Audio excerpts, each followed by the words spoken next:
देखिए राजस्थानी बाटी जो है कितनी सॉफ्ट बनी है, दिखने में भी और टेक्सचर में भी काफी सॉफ्ट है, दिखने में काफी खूबसूरत है। तो आप इस तरीके की बाटी बना करके तैयार कर सकते हैं। तो आज हम इस वीडियो में पूरे टिप्स एंड ट्रिक्स सीखेंगे और साथ में दाल बनाना भी सीखेंगे जो राजस्थानी टेस्ट देगी आपको। आप कहीं पर भी रहते हो, राजस्थानी टेस्ट का आप मजा ले सकते हैं। तो आइए आज हम झटपट से गर्मी में एकदम से सॉफ्ट और पचने वाली दाल बाटी बनाना सीखेंगे। तो आइए झटपट से बनाना सीखें।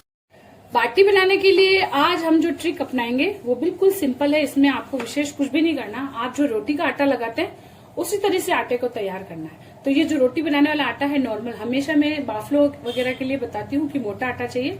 आप जो रेगुलर आटा यूज कर रहे हैं वही आटा हमको इसमें यूज करना है। तो ये नॉर्मल आटा मैंने रोटी वाला ले लिया है।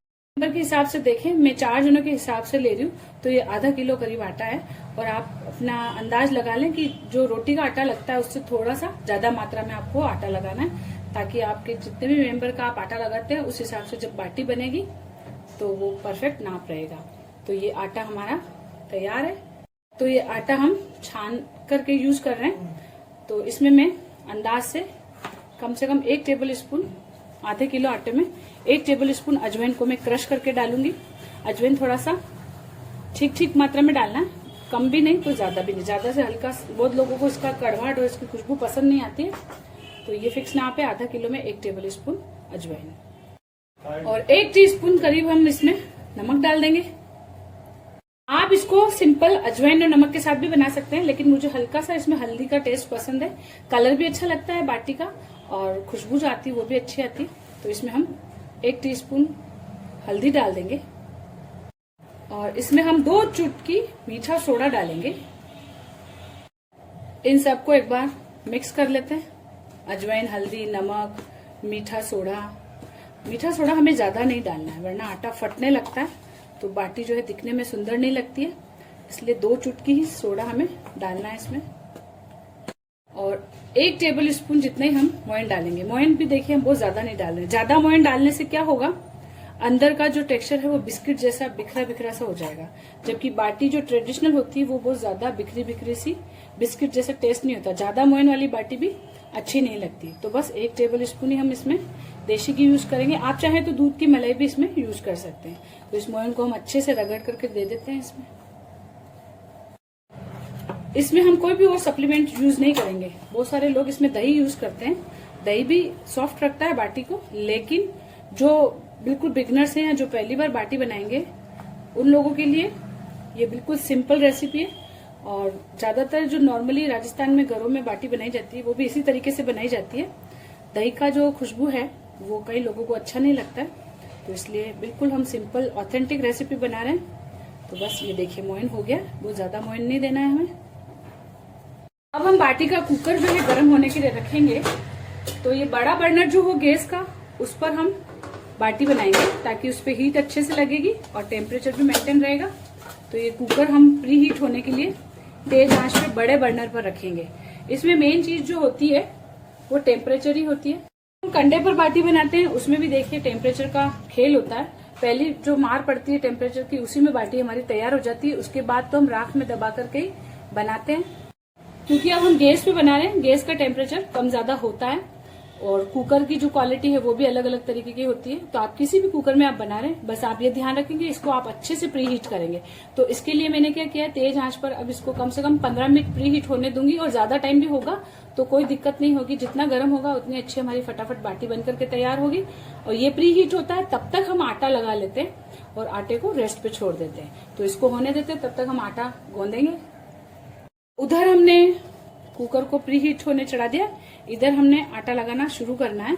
यही स्टेप आपको फॉलो करनी है। इससे क्या होगा कि प्रॉपर आपका कुकर गर्म हो जाएगा और बाटी आपकी परफेक्ट बनेगी। और आटा हम बिल्कुल नॉर्मल पानी से ही गूंदेंगे, कोई गर्म पानी नहीं यूज करना है हमें।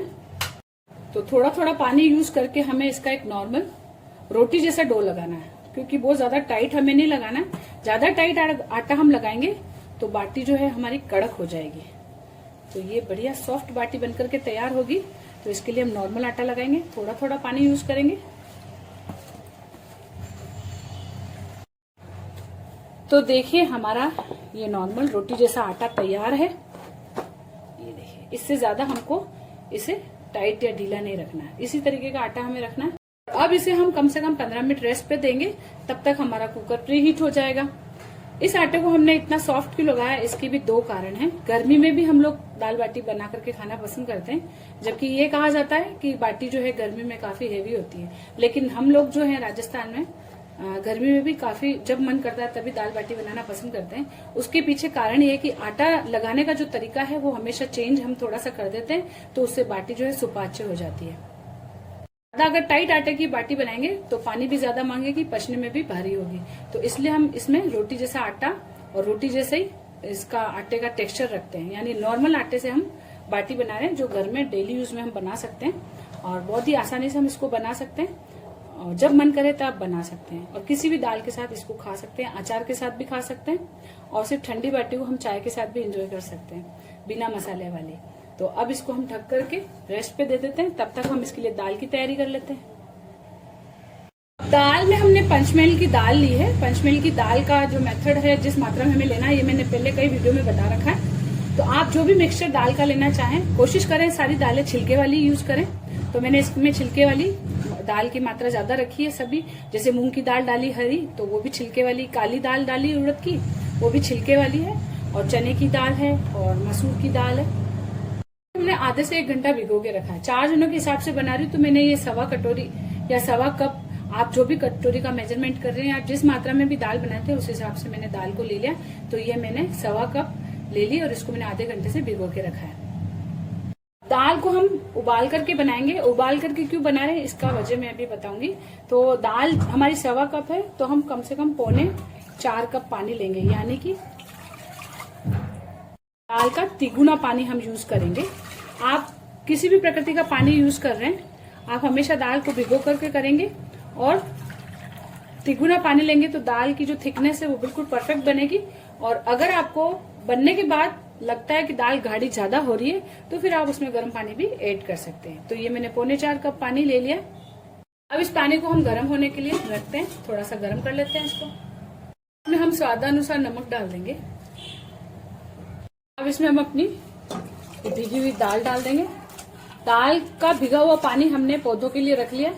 पौधों में हम डाइल्यूट करके इस पानी को यूज करते हैं, तो पौधे हमारे काफी हेल्दी रहते हैं। और इस दाल में मैंने चने की दाल भी डाली है।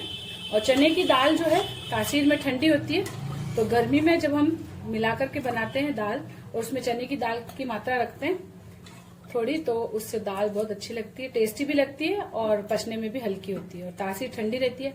अब इस दाल को हम मीडियम आंच पर, पूरा ढक्कन नहीं लगाएंगे, टेढ़ा ढक्कन लगा करके उबलने देंगे। और इसके ऊपर जो एक्स्ट्रा झाग आएगी, उस झाग को हम हटाएंगे। झाग से क्या होगा, दाल में भारीपन नहीं रहेगा और टेस्टी लगेगी और बहुत अच्छी खुशबू आएगी दाल की।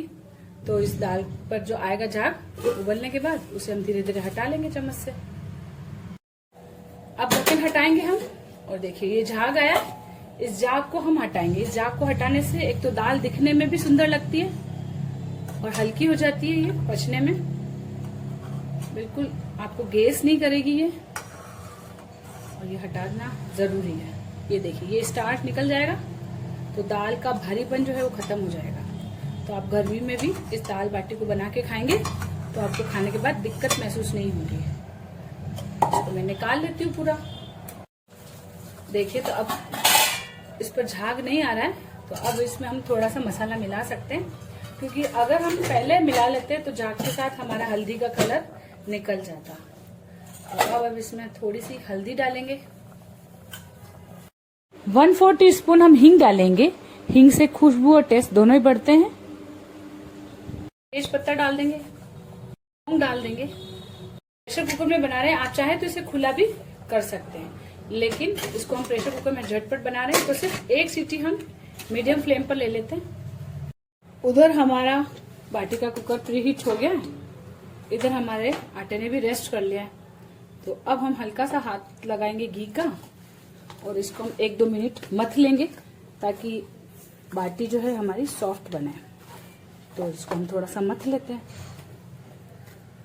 तो आटा हमने आधे से 1 मिनट तक अच्छे से मथ लिया है। और अब इस बाटी को अंदर से सॉफ्ट बने, इसके लिए हम क्या करेंगे, इसकी लेयर्स बनाएंगे। तो लेयर्स के लिए हम इस तरीके से आटे को तोड़ेंगे और एक के ऊपर एक रखेंगे। ये भी मथने की मेथड में ही है, लेकिन हम इस तरीके से आटे को मथ करके तैयार कर रहे हैं कि अंदर बाटी लेयरदार बने और अंदर से सॉफ्ट बने और अच्छे से सिकाई हो। तो देखिए इस तरीके से मैंने आटे की इस तरीके से मोटी मोटी लोइयां तोड़ के, ये देखिए एक के ऊपर एक लगाया। इससे क्या होगा, बाटी के अंदर लेयर बनेगी। फिर हम इसको दबाएंगे, फिर हल्का सा मथेंगे। आपको अलग अलग एक एक बाटी को लेयर बनाने की आवश्यकता ही नहीं पड़ेगी, क्योंकि पूरा आटा हमारा लेयरदार होगा।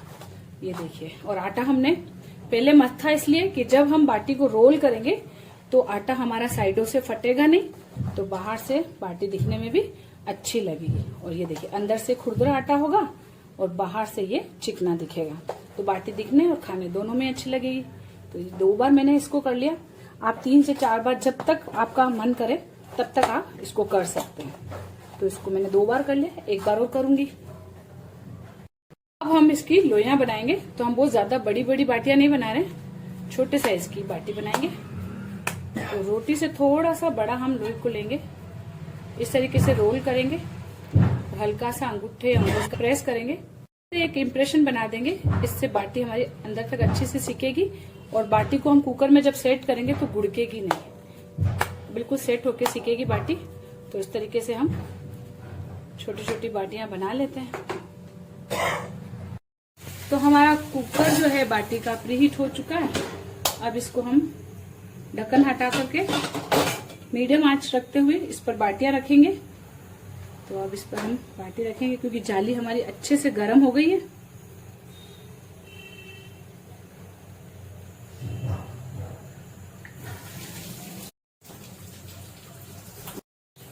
तो इस तरीके से हमने अपनी सारी बाटियां सेट कर दी है, और सेट करते ही हमें इसका ढक्कन नहीं लगाना। थोड़ा सा हम इसको ऊपर से थोड़ा ड्राई होने देंगे, नीचे से भी थोड़ी सी हल्की सी लेयर आएगी, उसके बाद ही हम बाटियों को पलटेंगे। पलटने के बाद हम इसको मीडियम फ्लेम पर ढक करके सेकने के लिए रखेंगे। तो जो बाटियां कड़क हो जाती है उसका कारण एक ये भी होता है कि हम बाटी को रखते ही ढक्कन लगा देते हैं, उससे पानी छूट जाता है आटे का और उससे हमारी बाटियां कड़क हो जाती है। थोड़ी सी ड्राई होगी तब हम इसको ढकेंगे।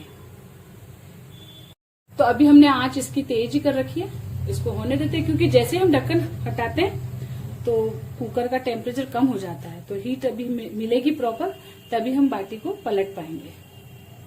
अब हल्की सी इस पे ड्राइनेस दिख रही है, तो कोशिश करते हैं बाटी को पलटने की, क्योंकि आटा हमारा सॉफ्ट है तो थोड़ा सा टाइम लग सकता है। तो धीरे धीरे हम बाटी को पलटने की कोशिश करेंगे।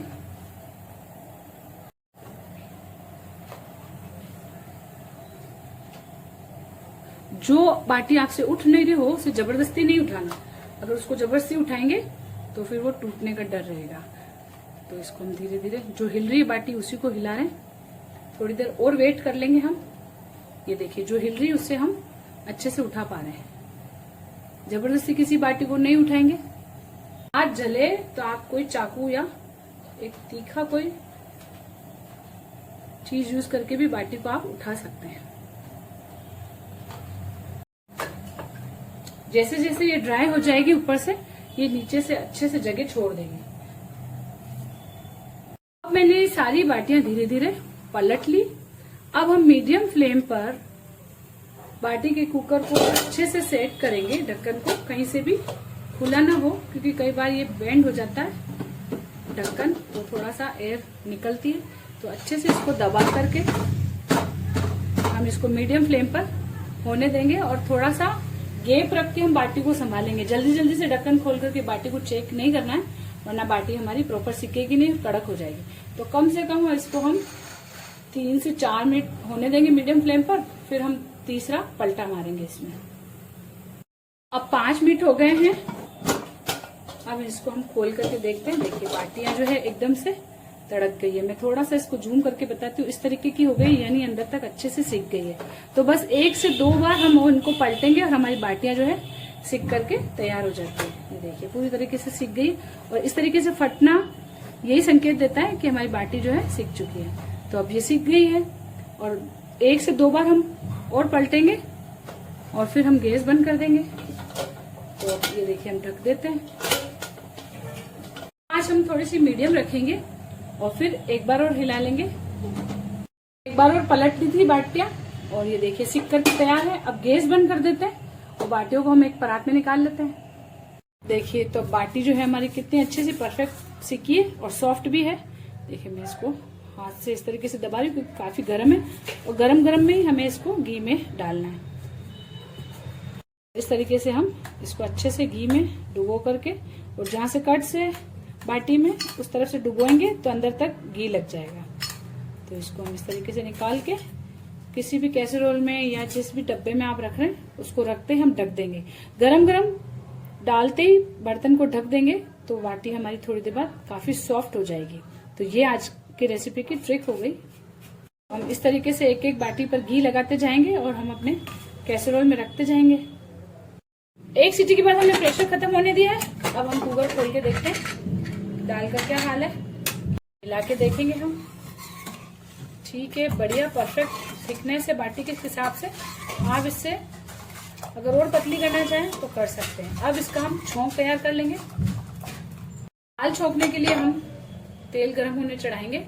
आप चाहें तो पूरी तरीके से इसमें घी यूज कर सकते हैं या फिर थोड़ा सा घी थोड़ा सा तेल भी यूज कर सकते हैं। लेकिन अभी हम पहले तेल ले रहे हैं तो कम से कम 2 टेबल स्पून तेल मैंने गर्म होने चढ़ाया। तेल हमारा गर्म हो गया। थोड़ा सा जीरा डालेंगे। में 1 चक्री फूल, 1 साबुत बड़ी इलायची और दालचीनी का टुकड़ा, थोड़े से काली मिर्ची, लौंग और हमने तेज पत्ता उबलते हुए दाल में यूज कर लिया था तो हम अलग से छोंक में नहीं करेंगे। उसमें भी हमने जो यूज किया है उसका जो एरोमा आएगा वो काफी अच्छा लगेगा। तो इसको हम तड़कने देते हैं। मिर्ची डालेंगे, प्याज डाल देंगे।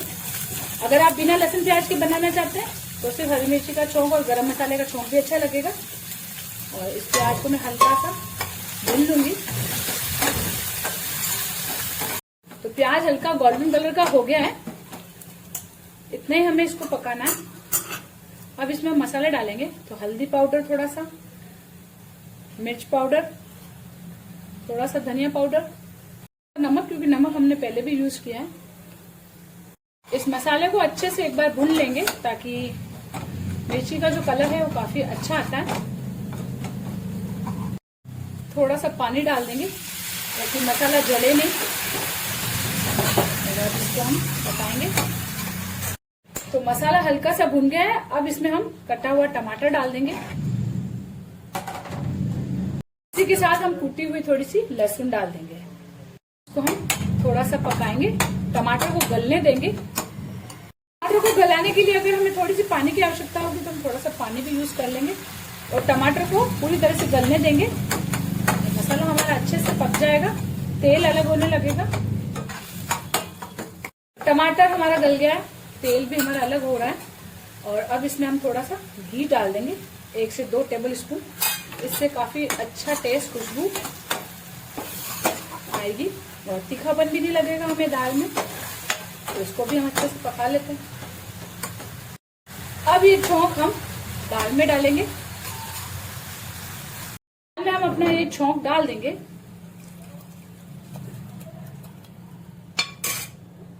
और एक उबाला ले लेंगे। और अगर आप तरी के साथ सर्व करना चाहते हैं तो हल्का सा छोंक जो है तरी वाला आप अलग कटोरी में निकाल लें और दाल सर्व करने के बाद वो छोंक आप ऊपर डेकोरेशन के लिए यूज कर सकते हैं। लेकिन हम हल्का सा उबाला लेंगे और जैसे ही दाल रखी रहेगी तो ये जो तरी है ये वापस ऊपर आ जाएगी। तो इसको हल्का उबाल लेते हैं।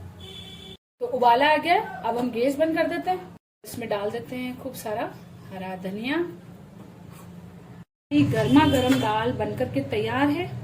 इसे हम सर्व कर लेते हैं। गर्मा गर्म सॉफ्ट बाटी तैयार है। थोड़ा सा प्याज, हरी मिर्ची भी सर्व करेंगे। ये एक बाटी में पास से दिखाती हूँ। देखिए अंदर से कितनी सॉफ्ट है ये। और इसी तरीके की बाटी बनेगी। देखिए अंदर से सॉफ्ट है लेयर्स की वजह से और बाहर से इसका कलर कितना प्यारा है हल्दी की वजह से और टेम्परेचर की वजह से काफी अच्छी सिक करके तैयार हुई है। बाहर से भी सॉफ्ट और अंदर से भी सॉफ्ट है। तो आप भी इसी तरीके की बाटी बना करके तैयार कर सकते हैं। तो आप मेरे बताए हुए सारे टिप्स एंड ट्रिक्स को फॉलो करेंगे तो आपकी भी बाटी और दाल ऐसे बनकर के तैयार हो जाएगी। तो आप भी इस रेसिपी को एक बार ट्राई जरूर करें और मुझे कमेंट करके जरूर बताएं।